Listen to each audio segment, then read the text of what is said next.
ফুলবানু যখন মাত্রাতিরিক্ত সত্যবাদী।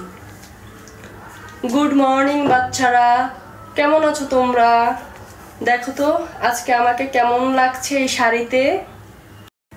ইস, প্রতিদিন যেসব কি জিজ্ঞাসা করে, দেখতেই তো লাগে গুয়ের মতো, আবার জিজ্ঞাসা করার কি আছে? ফুলবানু, তুমি বিড়বিড় করে কি বলছো? বলো, আমাকে বলো, কি বলছো বলো। না না ম্যাম, কিছু না ম্যাম, কিছু না। না ফুলবানু, আমি নিজ কানে শুনলাম, বলো কি বলেছো, বলো বলো। ম্যাম, আপনি যেহেতু সত্যি কথা শুনতেই চাইতেছেন, তাহলে কয়াই ফেলাই। ম্যাম, আসলে আপনারা না প্রতিদিনই দেখতে খুবই বিচ্ছিরি লাগে, কিন্তু তা যে কেলে আপনি জিজ্ঞাসা করেন, আমি এইটাই বুঝি না। কি এত বড় সাহস তোমার? ক্লাসে এরকম বেয়াদব মেয়েও আছে এখনো? দাঁড়াও, আমি এখনই প্রিন্সিপাল ম্যামকে ডেকে আনছি। কি হয়েছে ম্যাম? আপনি কি ডেকে পাঠিয়েছেন আমাকে? ম্যাম, জানেন কি হয়েছে? ফুলবানু আমার সাথে বেয়াদবি করেছে, ও আমার সাথে মুখে মুখে তর্ক করেছে।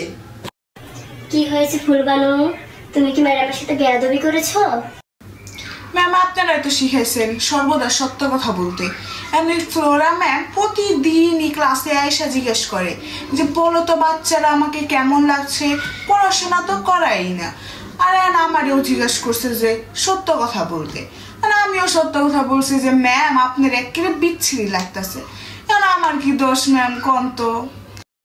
দেখো ফুলবানু, ম্যাডামদেরকে একটু পাম্পট্টি দিয়ে চলতে হয়, বেয়াদবি করা ভালো না। তাই লিখে ম্যাম আপনারও পাম্পুটি দেওয়া চলবো?